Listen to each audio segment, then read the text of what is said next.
కల్వకుంట్ల తారక రామారావుకి జూబ్లీహిల్స్ లో వాస్తవ విషయాలు ప్రజల నాడి అర్థమై 100% జూబ్లీహిల్స్ లో కాంగ్రెస్ పార్టీ గెలుస్తుందని చెప్పి తెలిసి ఉద్దేశపూర్వకంగా ఏదైతే ఓడిపోయిన తర్వాత ఈ యొక్క నెపం దేనిపైన ఎత్తేసేయాలి, ఎవరిపైన నెట్టేసేయాలని ఒక ఉద్దేశంతో చాతగాక ఈ రోజు ఓట్ చోరీ, అక్కడ ఓటర్ లిస్ట్ అక్రమాలు జరిగినాయి, ఓటర్ లిస్ట్ లో అడిషన్స్ జరిగినాయి అని చెప్పి అడ్డగోలుగా నోటికి వచ్చినట్టు మాట్లాడుతుండ్రు.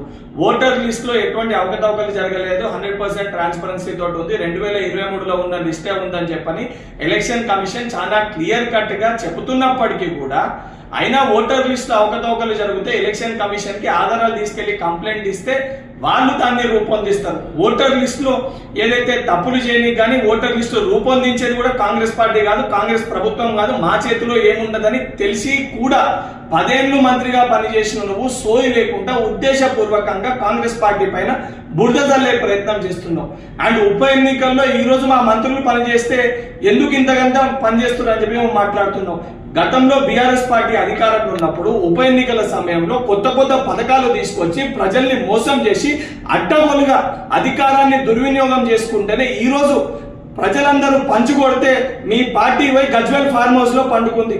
ఇప్పుడు కూడా సిగ్గుశరం లేకుండా నోటికి వచ్చినట్టు ఏది పడితే అది మాట్లాడుతున్నావు.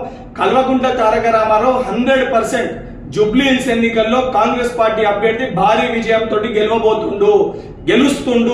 గెలుస్తుండని తెలిసే ఉద్దేశపూర్వకంగా నువ్వు ఈ రోజు ఈ ఓట్ చోరీని తీసుకొని తెరపైకి తీసుకొని వచ్చి ఈ యొక్క ఓటమి నుంచి తప్పించుకునే ప్రయత్నం చేస్తున్నావు. ఎన్నికల ముందే నీ ఓటమిని నువ్వు అంగీకరించినట్టు నీ మాటల ద్వారా చాలా స్పష్టంగా అర్థమవుతుంది.